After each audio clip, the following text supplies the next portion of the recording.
भैया लोग नमस्कार प्रणाम, कैसन बानी। हमारे चैनल विश्व शक्ति फिल्म्स में स्वागत बा।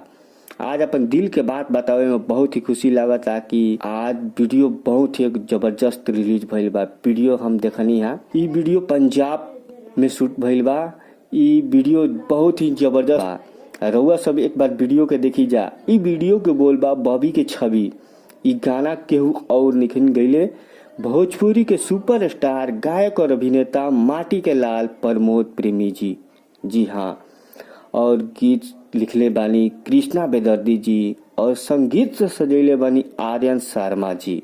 ई वीडियो आरवा म्यूजिक प्रेजेंट पर रिलीज भइल बा। रउआ सब नेखी जा देखले एक बार सर्च करी जा और देखी जा। डेली अपडेट पावे खातिर हमारे चैनल के सब्सक्राइब करी जा और बेल आइकन के दबावल ना भूलम जा। अगर वीडियो अच्छा लागल तो लाइक कमेंट शेयर करल ना भूलम जा। तब तक खातिर अगला वीडियो में मिलल जी। जय हो भोजपुरी समाज।